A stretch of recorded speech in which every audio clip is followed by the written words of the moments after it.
All right, good afternoon, everybody. Welcome. It is December 7th, and you're here, just to make sure you're not in the wrong place, you're here for the Springfield City Club. I'm Tiffany Edwards. I'm the chair, or I guess I'm the president of the Springfield City Club for a little while longer at least.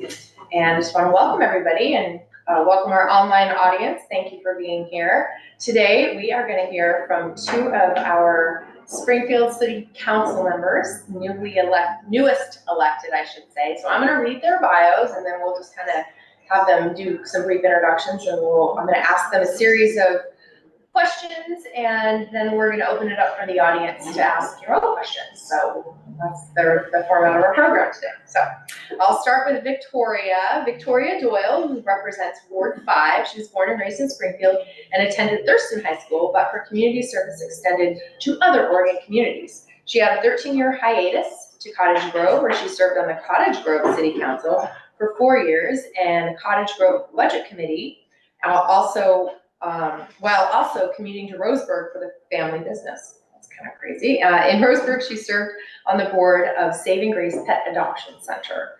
Councilor Doyle has been working at the City of Eugene in Public Works Engineering and Public Works Maintenance since 2014. She brings depth of knowledge on a range of service areas, including city infrastructure, land use development, and housing.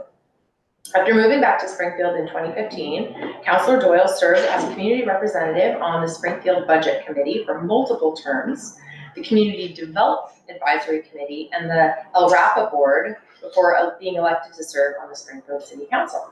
She's been appointed to serve on the city's Budget Committee, Finance and Judiciary Committee, Historic Commission, Planning Commission, Main Street Governing Committee, as well as the Springfield Economic Development Agency and the Lane County Human Services Commission. Councilor Doyle has been married for over 21 years to her best friend, Mark. Their family has included dozens of boxer rescues and St. Bernards over the years, each becoming part of what they like to call the Doyle Pack. Animal rescue is a passion, and Doyle will never be without dogs in her life and home. When she's not hiking Mount Pisgah or the Thurston Trail, she's shooting sporting clay events and long-range rifle competitions, hunting, and traveling the world. She also lives for football season, go Ducks and Pittsburgh Steelers, but they're really easy to support, she won't watch. All right, and then I'm going to introduce Councilor Beth Blackwell. The Springfield City Council appointed Beth Blackwell to serve as Ward 4 Springfield City Councilor at their Monday, April 14th regular council meeting. Ms. Blackwell will be sworn in as Councilor for Ward 4 during the April 24th regular council meeting and serve through December 31st, 2024. Beth is a lifelong Springfield resident, wife, and mother of 2. She has worked as a top producing real estate broker for the last 16 years. During the last 7 years, she served as Windermere Lane County's premier property director until transferring her license to Triple Oaks Realty this past December, where she's a partner of the Valley to Coast Home Team. She has served as vice president on a proposed charter school board, volunteered with Food for Lane County Gardens, and served as a resident volunteer firefighter, EMT, basic for Lane County District Number 1. She enjoys fishing, hiking, live music, and spending time with her friends and family. She loves Springfield and looks forward to being part of it, shaping its future. So welcome to both of you. Thanks. All right, so to get started, I thought we would just have each of you do a quick introduction, and maybe I'll ask you a little bit about your top priorities for the city of Springfield. So Victoria, I'll start with you. So thank you for that introduction, and I kind of summarized pretty much everything. I don't know what more to add to that, other than it actually was 22 years as of October that I've been married to my husband. So I think I'll keep him at this point.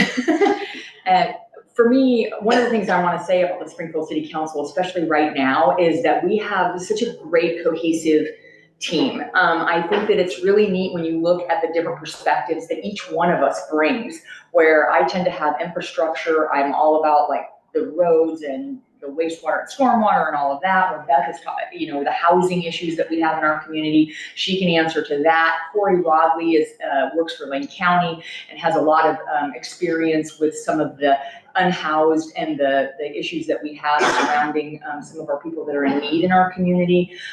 Michelle, who has worked in banking and also has been on the board with LTD, so she brings some of that transportation. Joe, that's been involved in the law enforcement and our first responders, and then Steve Moe, who just comes with this wealth of knowledge from living here for I think like 127 years. But he will correct me on that. But just he is able to give us a historic perspective on a lot of things where someone like myself comes in and says, I want to do something with this, and he can go, well, in 1963, the reason we built that was, and that really helps to have that perspective and knowledge in what you're doing. So I'm just really grateful and excited to be a part of this team, and I look forward to the next 3 years or more working for all of you. Okay, thank you. What about you, Beth? I feel exactly the same way. So, hi, I'm Beth Blackwell. I'm from Ward 4 and was appointed in April. I'm the newest member of the council, and I have had a tremendous experience so far, learning a plethora of new information every single day. That government speaks in acronyms. That was one of the first things that I learned. My first meeting, I took my oath of office and went right into my very first meeting and understood about half of what was said, honestly, and wrote down every acronym that I could, and I still have that list. And now I feel pretty proud that I'm speaking the language. I have about 21 meetings under my belt, so I'm still very new and very green, but I feel very honored and excited to be here and just serving the community. The opportunity came at a time where I have 2 kids. My youngest had was just getting ready to graduate from Thurston High School, and spent 20 years chasing 2 kids all around the state with all their activities and sports and whatnot. And I had just partnered up in I'm a realtor as my day job, and I've been in the real estate industry 17 years almost now as a real estate broker, and 20 years in the real estate industry altogether. And when the opportunity was posted, I had never really considered myself for anything in the political realm, but I was looking for a way to give back to my community and the community that I love and grew up in. And with so many housing issues and shortage of housing and housing availability and types of housing, that really made me feel like I could pull from my expertise and experience and give something to the city. I had something to offer. And also the fact that I have lived here my entire life and I care about the community and where it's going. So again, I'm just honored and happy to be here and be a part of it. Thank you both. So I'm going to ask a couple of questions. They won't be zingers or anything, but I want to get your thoughts on what you both think, and they can be the same and they could be different, but what do you all see as kind of the biggest issue facing Springfield right now? Victoria, start with you. I would probably have to say the unintended consequences of Measure 110.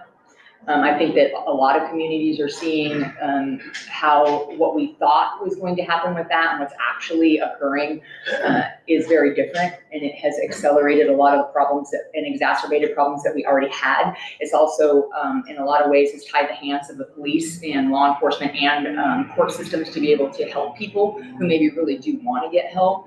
I don't know if people are aware, but right now, with the way the law is written, the police officer can obviously not ticket or not do anything legally with somebody who is using drugs on the street, but they also can't confiscate the drugs. They have to walk away and leave a person while they're in possession of heroin or whatever, fentanyl, whatever it might be. So that to me seems like one of the #1 issues, because it sort of funnels down to a lot of the other issues that we have. It has to do with housing and unhoused people. It has to do with crime. It has to do with all of those things. So we're really hoping that that something starts to happen within the legislature to sort of adjust that so that we can start seeing, we were supposed to see money come into our community that was going to help us with drug treatment programs. We're not seeing that per se. So those are things that I really think that we need to we need to address. And our city council did make a point of doing a, what was it? I wrote it down. It was like a, what's that? Yeah, no. Well, we have the drug court. I don't know if you are aware, but because we have a jail in our city, which a lot of cities don't have, our judge last year, actually before I even got on council, was talking about starting a drug court. And he actually took the initiative, went out and was able to get funding that will put this into place. And so in 2024, we're going to see that, where people who come into the system who are like repeat offenders get the opportunity to, hey, how about if we try changing your life? Let's try to change the direction that you're going and maybe help some people get out of that. So there's that. And then our city council has passed a resolution asking the legislature to go back and relook at criminalizing drugs. And then also we have on the back burner another measure that once that takes place, that we can actually make it illegal to do drugs on public property, because right now there's a fine if you smoke pot or if you drink in public, but there isn't if you're, doing meth or something. Yeah. So we need to fix these loopholes and try to get things right. So, sorry, that might be long. No, that's great. What are your thoughts on the biggest priority or biggest issue facing? I agree with that. Maybe to just kind of add something too, since housing is so top of mind for me. I mean, I kind of eat, sleep, and breathe housing, being in real estate. So availability and affordability is always there. So that's something that's just on my mind. I think about all the time.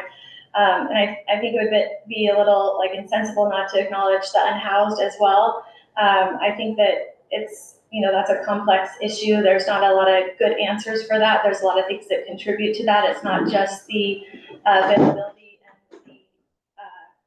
and the affordability of homes. There's a lot of other things that factor into that. It's a very complex issue, but that's also a major issue. I've heard both of those things, so you're consistent with a lot of others out there. So another question, how do you both prioritize when you look at, the city's total budget and you only got so much to go around? How do you look at prioritizing certain things within the city budget? Beth, you can start. Okay, I think, listening to the community is a big part of that. To our community needs is a big portion of that, and what the needs are. I mean, we're constantly prioritizing with our budget of making the decisions, or tough decisions. There's never enough money to go around, and there's that's just how it works. That's how life works, and there's always the needs always outweigh the budget. Yeah. How about you, Victoria?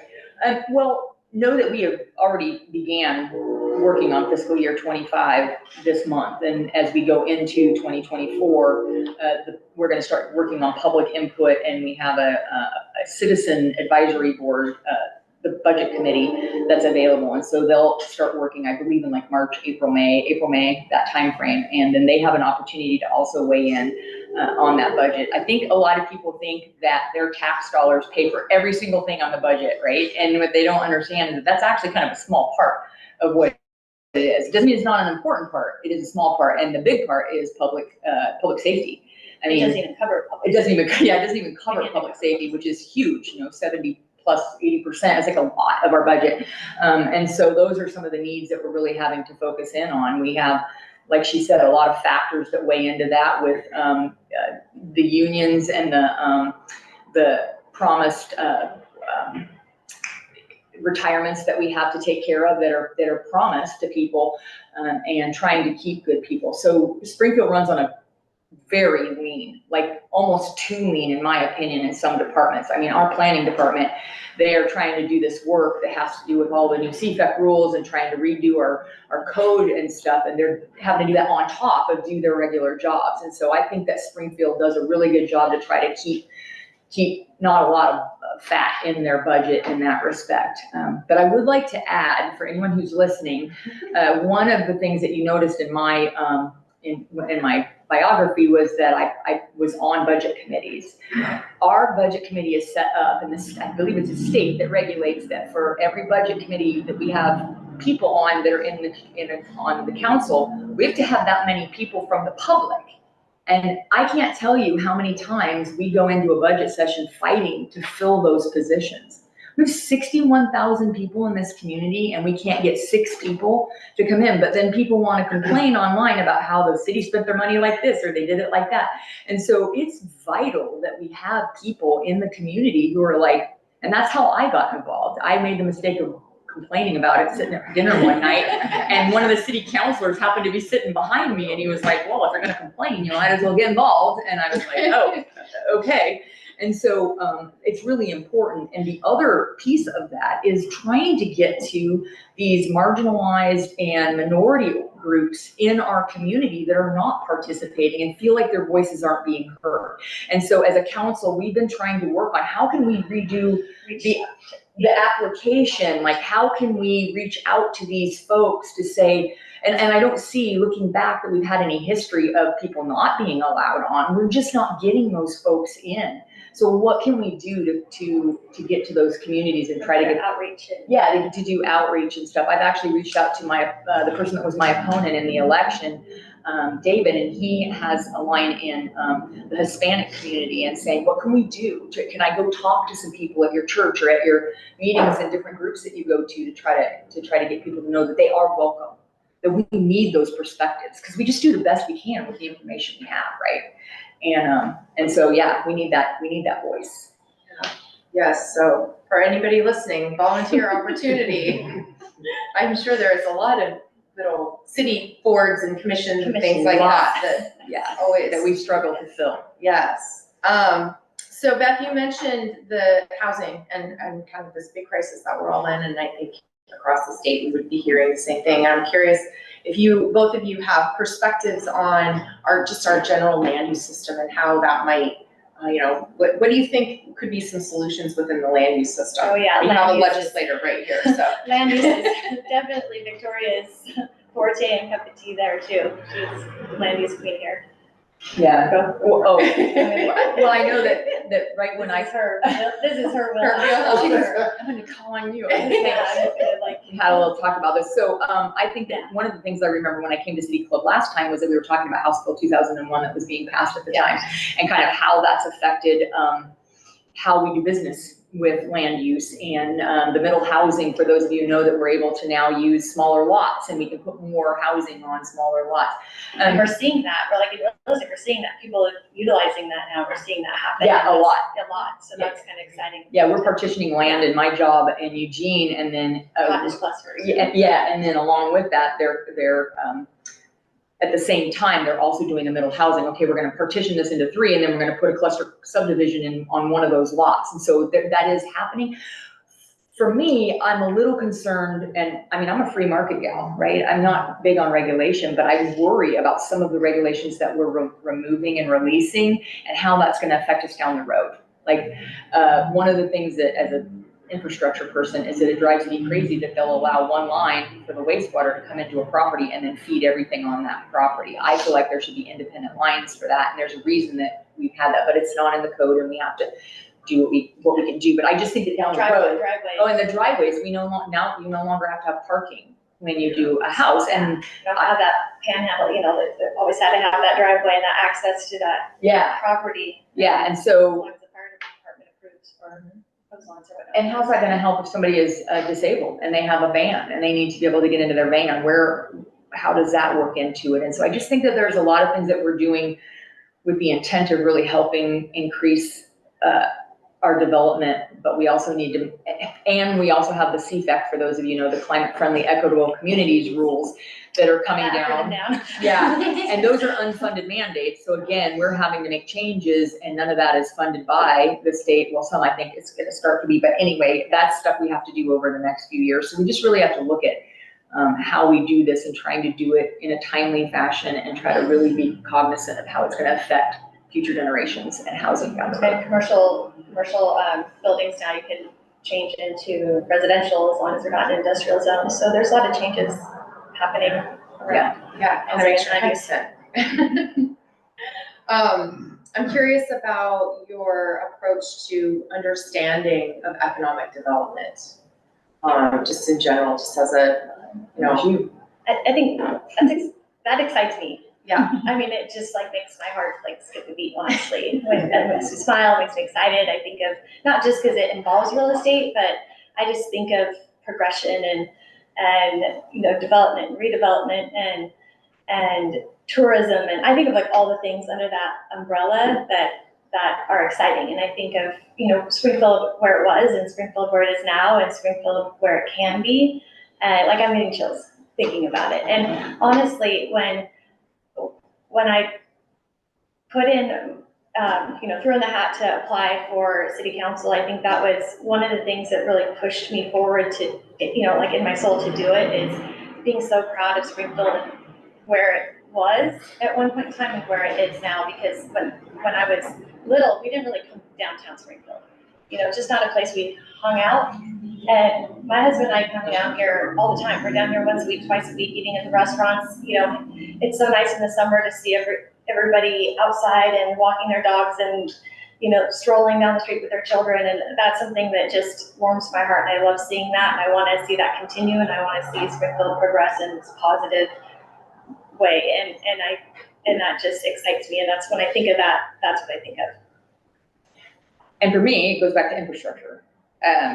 For those of you who've seen the work that we've done with the road bond, I believe that for us to have economic development, we also need housing, and people do not want to drive down, you know, a road full of potholes to get to their house or their business.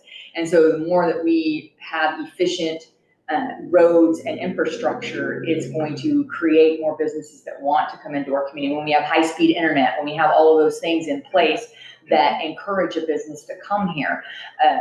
You know, we have a few things that are on the, that we're going to be looking at over the next few years, and one of them is 42nd Street and the 42nd Street levy. And you know, I did not realize that We share with our, in between our. yeah, which is in between our wards. And when you look at it, if that levee breaks, I didn't know, but that water will go all the way to Coburg Road. Yeah. Like it's that big of a deal. And so people are like, well, just fix 42nd Street. Why don't you fix it? And it's like, well, why would we just fix it and then have to tear it all up to fix the levee? So we're trying to find ways to get funding and to do it so that we can make both of those things happen at the same time. And it's a big project. It is. And we have a new bond that will hopefully be coming out to the voters next year. I think that people can look at how we spent the first one and be excited about the fact that our city not only did the work they said they were going to do, they did it in budget, they did it ahead of schedule, and it was completely open and transparent. And so hopefully that trust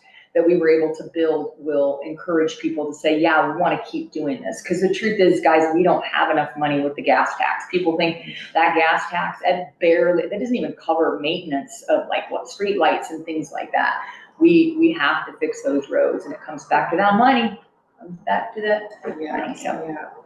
Yes, I've been on a couple of trips with the mayor, and that is his, the levy, that is his thing. Really In fact, we've all heard it so much that we can repeat his talking points, but I know that's a huge priority for Springfield, so I suppose keeping at it.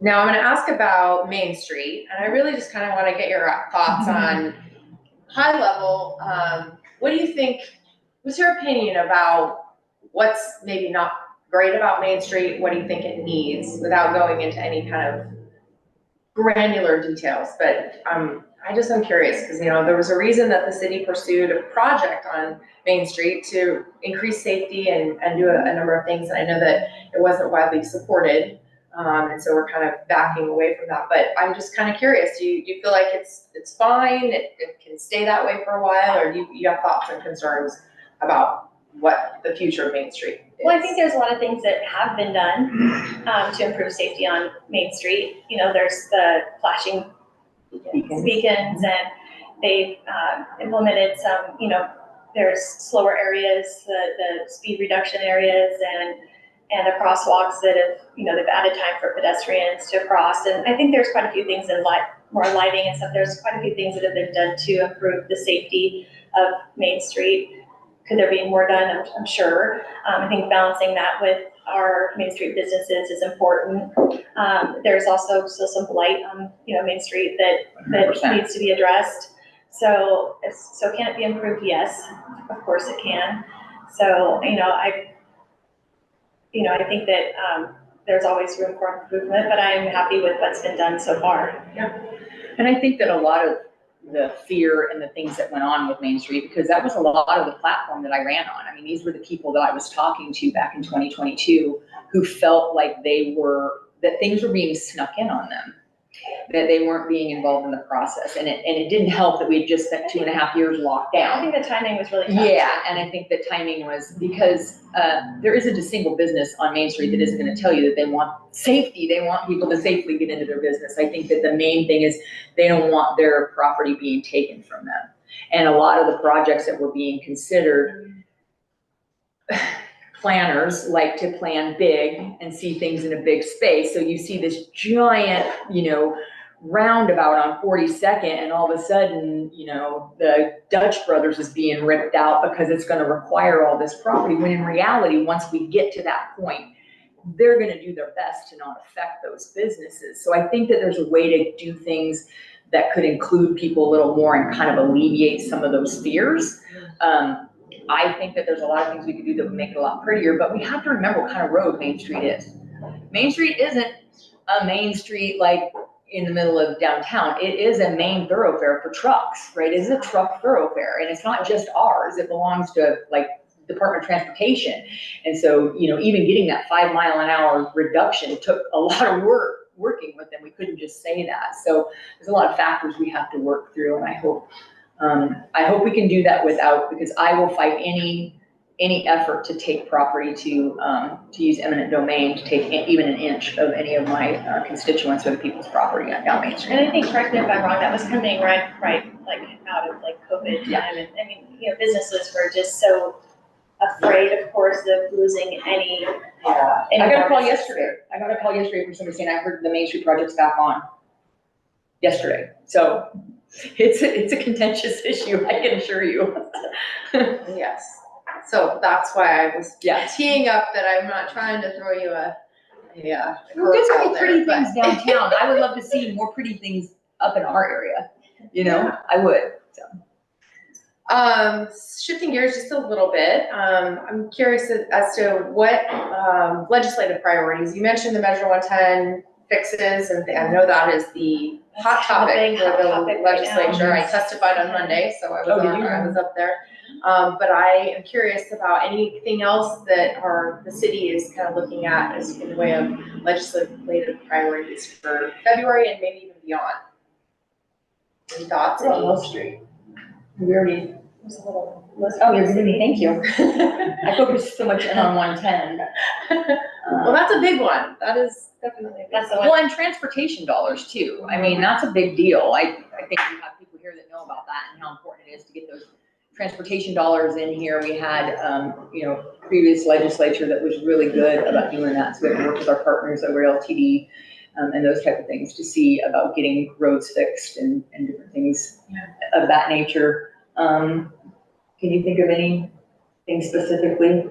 That's one of the ones we're kind of. Do you all have a process? I'm just curious, because having not followed super closely in recent months, or I should say weeks, do you all have a process? Do you have like a staff person that kind of presents? Mm-hmm. And so has that happened, or? Yeah, we've had some. Sam did that, okay. Yes. I figured. Yes. Okay. And he will also come back and report for us Yeah. if to get more on that. And the other thing is being on the Human Services Commission, the HSC, which is a Lane County, is Lane County, and it's where a lot of our funding for the unhoused and housing comes into and then is doled out to our communities. They have a legislative branch as well that keeps us in tune with what's going on with that. The all-in funding that was about, no barrier housing, being able to come up with ideas where we can incentivize landlords to be willing to do some more lower cost risks, take some risks and stuff like that to allow people to have housing. So a lot of those things are happening as well. Well, I'm gonna ask one more question and then I'm gonna open it up to you all. So be thinking of some questions. My question is, how do you typically engage with your constituents outside of maybe public testimony that you might hear of? What are some of the ways that you all kind of make sure that you're hearing from folks that, that you want to hear from in your districts. Well, and I don't think Beth has really had an opportunity to do that yet, but we have A little bit, yeah. I've had opportunities to get face to face with different community members and business owners in and outside of my ward, not just in my ward, but in and outside of my ward since taking office in April. And then I did a Q&A for Springfield Board of Realtors a couple months ago, and then planning on doing my first town hall this spring. I have not done anything like that yet. So good practice for you. Yes, good practice. I haven't done anything like that yet. And then I'm always available by email and phone. Of course I respond if anybody, we get quite a few calls, emails, questions, that kind of stuff, and then get back to them right away, or at least point them in the right direction. And I'm kind of a one-on-one. I like engaging with people. If you can't tell, I'm a little bit of an extrovert. And so one of the areas in my ward that's been an issue is up by South 57th by the cemetery in Linda Lane. And there's a lot of concern with the community members there. I actually volunteered to go to the HOA meeting. Oh. Yeah, and so they have aligned to me, and I actually met with the HOA president of one of the groups and our county commissioner last Monday to sit down and talk about some things that have to do with the annexation of some property out there. We're looking at doing a joint open house potentially in the spring. One of the churches that's kind of like right on the edge of both of our wards. And we have, we're gonna pool our resources and try to get a mailer out to those two wards and have them come and talk. I think that's really important. But for me, if I see an email and they leave a phone number, I typically just pick up the phone and call. That's really a big deal to me. I was accused of going around my neighborhood and turning people in for small violations, which I had no idea what they were talking about. And of course, in my busy schedule, I had time to do that. So rather than just, listen to that and not even think about it, I went to the people's house and was like, where did this come from? What's going on? And was willing to face those folks and say, okay, here's what probably happened. And realizing that you've got to be really careful as a public official when you speak to staff, because you don't realize that you're just kind of talking to them, but that they take it as a directive. I didn't know that. I didn't realize that was how people take it. And so if I say, man, I'm glad you got help because we've got a lot of basketball hoops and the ADA ramps, boom, all of a sudden they're out fixing the ADA. I'm like, no, that's not what I meant. So I'm learning to kind of think before I speak. Yes. All right, well, that was all my questions, but I would love to open it up to anyone who, okay, go ahead and then I'll go to Paige. So, at the meetings I've attended, we're talking about affordable housing. We have 2 hospitals here with doctors, we've got a number of companies that are located here. So you're talking about people with probably more higher income. Is there work on having, and most of them are located in Eugene, are we looking at getting housing for them, since pricing, I doubt it's going to be too much of an issue for them? Is that on the table? Yes, I'm for adding housing across the board on all levels. I do see we have a huge need for affordable housing as well. I mean, that is a priority that we need to add in our city for sure. And there's different programs that we're working on to add affordable housing, but we need housing across the board in Springfield. Yes, yeah, on all levels. Market housing. Absolutely, market housing, workforce housing. We need housing across the board. And I have heard some developers that are looking at condominium styles that are a higher end cost. Which we'd love to see. Springfield does not have any condos really at all, and I think condos would be a fantastic option. And one of the options in, I don't know if it's I don't want to say MUFTI, what's the housing diversity tax exemption. Yes, okay, and so one of the, HUTD instead of the MUFTI, one of the options on there, because there is an option of doing public service, there are things that you can do in lieu of costs, right? And so one of those is building your housing, but providing different apartments or places within that are at lower income that people could afford. And I think that's a great idea because I don't believe in taking everyone who can't afford and putting them in one area of town. I just don't think that that's a right thing to do. That doesn't give them the opportunity to see that they can get out of that. I think that we do need to have a mixture to some degree of folks that are just trying to, that are at that $35,000, that want to get to the 50, that want to get to the 100. You know what I mean? Like we need to be able to make that happen. So it's a really neat thing that we have added in there, as opposed to like just doing a green space or putting in a park or whatever. You can also help in that way.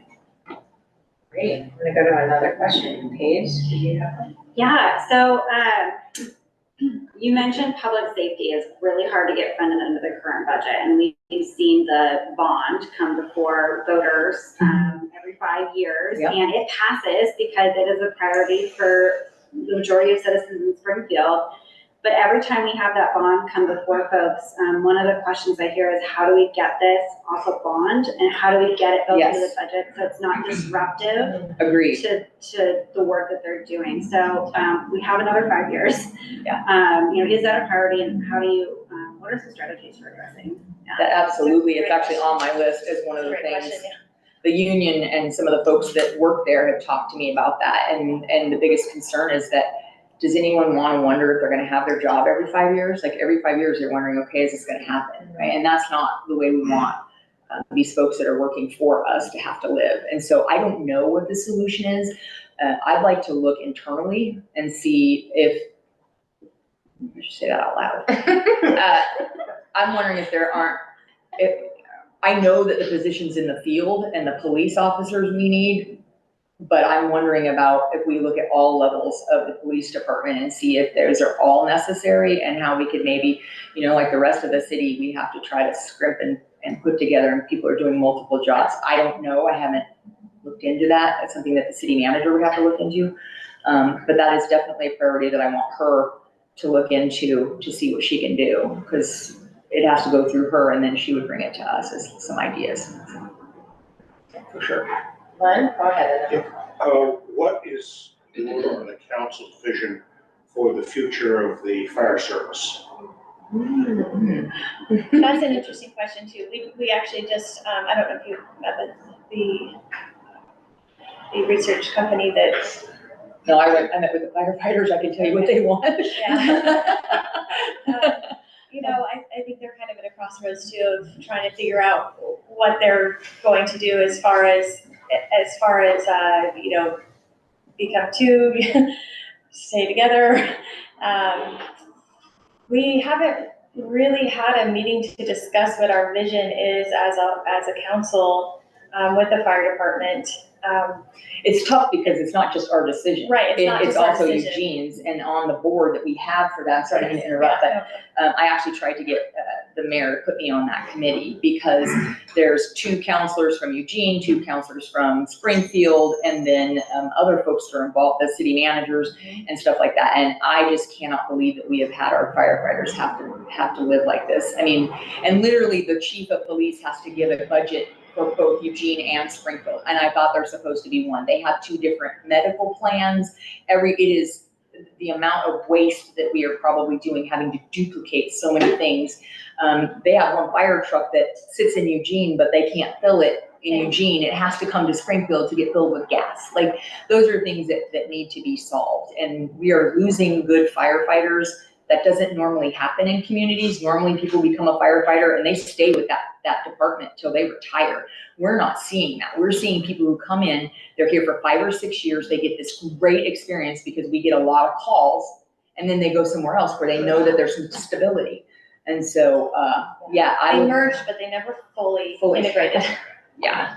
So, yeah, that's kind of a big mess.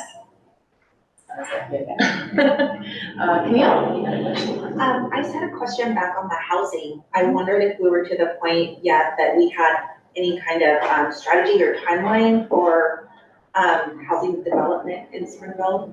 Like, we're looking over the next 3 to 5 years to see increased housing options, or. Do you mean like a specific number of houses that we want to see built? Is that what you mean? Yeah. Yeah, there's actually, from the state has mandated Alan might be able to speak on that. That's more of a Sorry, I'll call you out. There's actually a state mandate that How many houses? how many houses we're supposed to have, For housing needs analysis. the housing needs Yes. analysis, yes, over a 20-year time frame. Is that correct? I don't know. Mark? Yeah, ultimately, it's Just Just so you know, phone a friend for these Yeah. questions. We utilize our staff any chance that we get.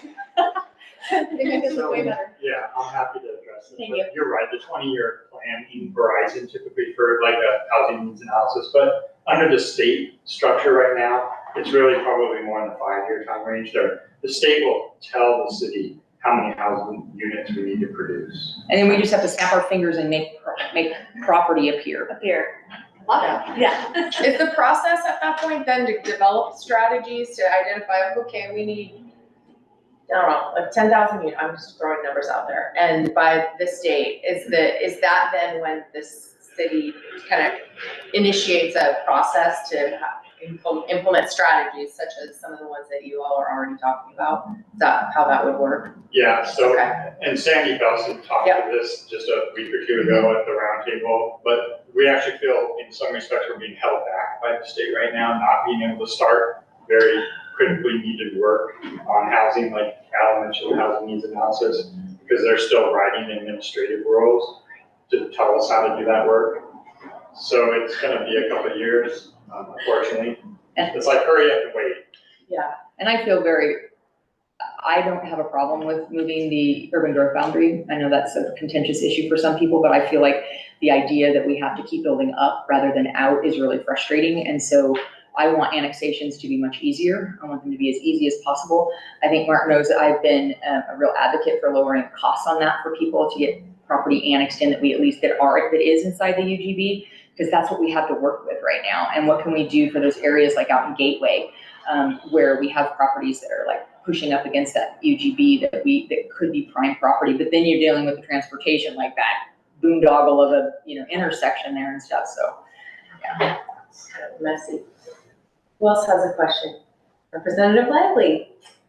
So first, thank you both for being willing to serve and take the time that does, because I appreciate that's a huge undertaking, because you have another life beside that. And I want to first just compliment the city. I was at the meeting a couple weeks ago, housing, and I appreciate all the work the city has done. And in many cases, the city of Springfield was ahead of the curve doing some of these things before the state mandated. I think that's important. But so I hear unfunded mandates, I hear the state's gonna be too slow to write the rules, and I'm not disagreeing with any of that. So help me understand, elected leaders, so we're partners.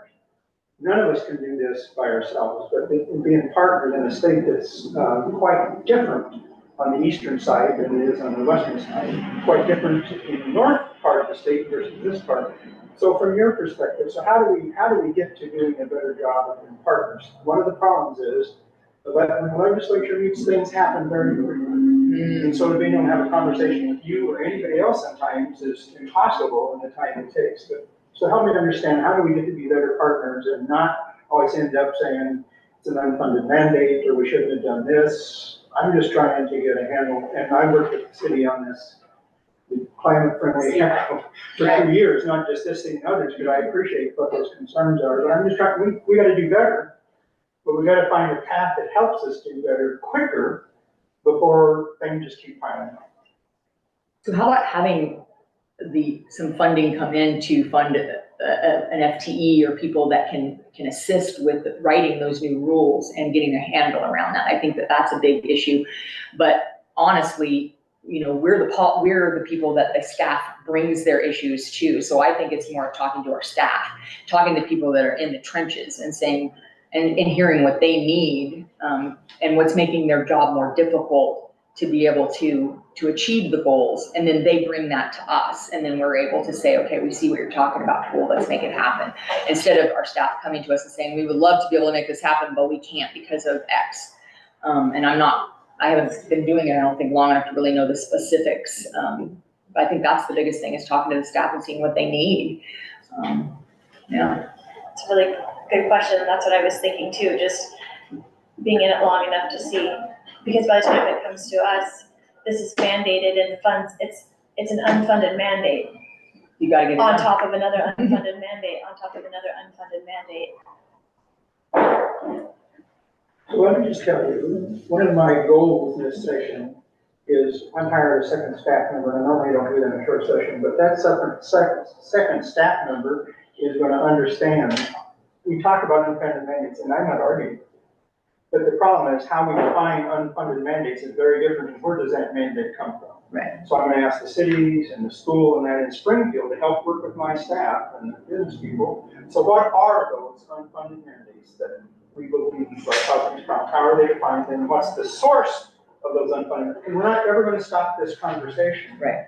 Until we agree what the root of it is, and then maybe you can slow it down. So that's one of the things we're gonna do, because I agree, I've argued multiple times on legislation of who's gonna pay for this. But that's one of the things I hope to get done. Yeah. And I think it's also important to know that you get a salary for doing this. We don't. And I think that that's something else that the citizens of Springfield, anytime I get an opportunity to throw this in, I like to do this. If this city wants people that are, and this is a lot of work. We have full-time jobs.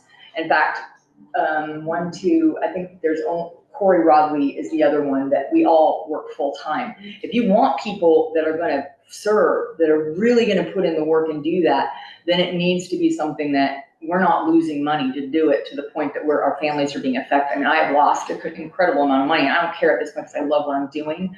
But if you want to keep people in those positions and you really want that to happen, then this community needs to be willing to support the people that you've got in there doing it. The people across the river support their folks. So I know our people in Springfield want to do that. Yeah. Look, go ahead. How do you do that? How do you, I mean, It has to go to the voters. So who has to instigate that, and has there been talk about it? They tried to instigate, the city tried to instigate it back in 2014, and it went down in a ball of flames. And all they were asking for was $300 a month for us. And so it needs to actually come from, I believe, community leaders and community folks. So if the board of realtors or other departments say, hey, these are people that we need in these positions. We don't want to just have people in that have, have their own agendas and stuff, but that are really working for the people that are wanting you, and go out and sell it to the folks and maybe be able to give ideas and examples of how we've done well. Because it's easy to talk about what we do bad, but it would also be really good to know that we are doing a good job in areas too.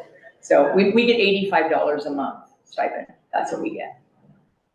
So I'm gonna ask a question related to what you were just talking about, because I think, I agree, and I think it's always an issue with the legislature too, and always has been. And I'm curious how you both feel that your day jobs, your professional, how does that support the work you're doing on behalf of your constituents? And I mean, how does that help you understand, if you can speak to that, just like in your professional world, and taking that and wearing, taking off that hat and then going and sitting in your council's seat, how does your work, day-to-day work, help you with your decision-making process? Mm-hmm. I mean, talked about housing, and I know that's probably a big one for you, Beth, but. Well, I think, how does my day job help me as a council? Yeah. So, well, I've been a business owner. Basically, I've run my own business. I mean, I'm an entrepreneur, so for 17 years now. And so just being able to, run a business, my own business for that long and handle multiple tasks at once and have a lot thrown at me and be able to learn as I go really quickly has been a big help. I mean, there's no manual for this job. There's no book. There's no city council for dummies. I think right. I looked, That's a good idea. I looked, trust me. So, I mean, there's not, I did, I honestly, because, it's like, how fast can I learn this? Because since I was appointed and I didn't run, when you run, typically there's a few months to kind of get caught up. I have like 6 weeks. There's some time anyways, and you come in and things that they've been working on are weeks, months, or even years in the making, and so there's a ton of catching up to do, and it feels like your finals week all the time, Plus, you have a full-time job. Get a 600-page agenda on Thursday night. You have to have it read by Monday and give a book report. Yeah. So basically, you got to read War and Peace. Yeah. And then give a book report. From Thursday to end, we're appointed to 6 committees apiece, and so there's all the work to do for those committees and keep up on, and it's a lot. And to try to be effective and good at it too. You don't want to just do it to do it, and you're trying to be effective and good at what you're doing. So I think that just the drive and in me to be successful at what I do, or just have that in me is been a benefit.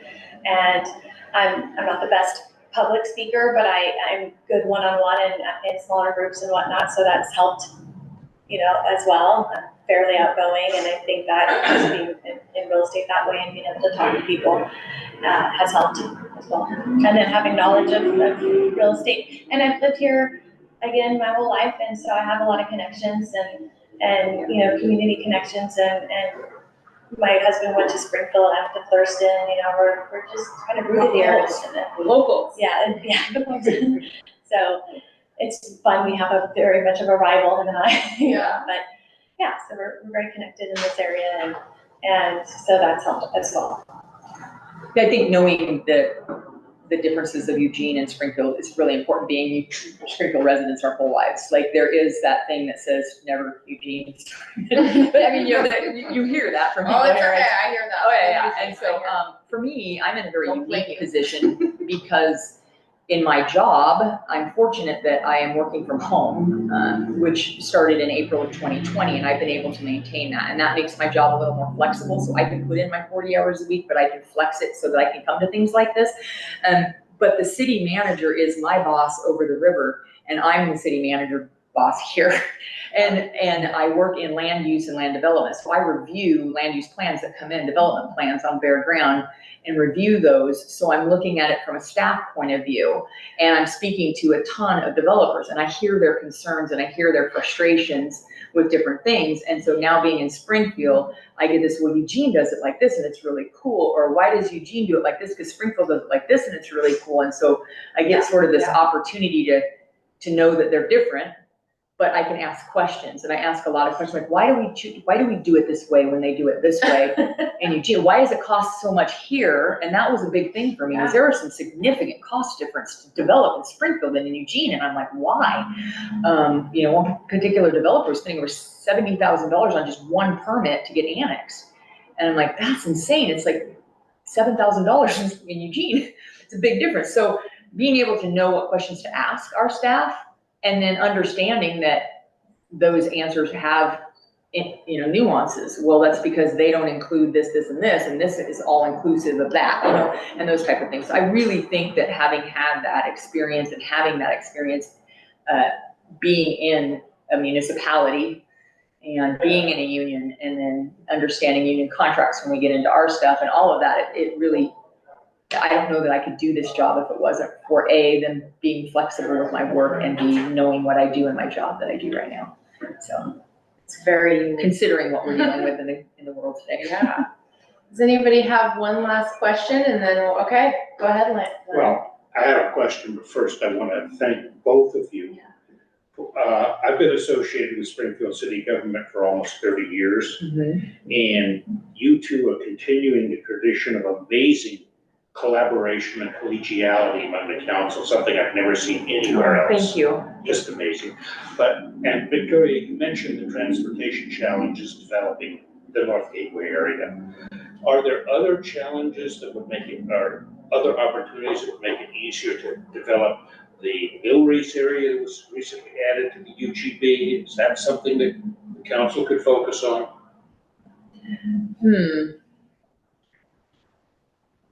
I would have to think about that. I have to look into that, but I know that we're doing a ton of work with Glenwood and the properties here. Like, there is some, we have a really amazing person in charge of that. She's pretty cool.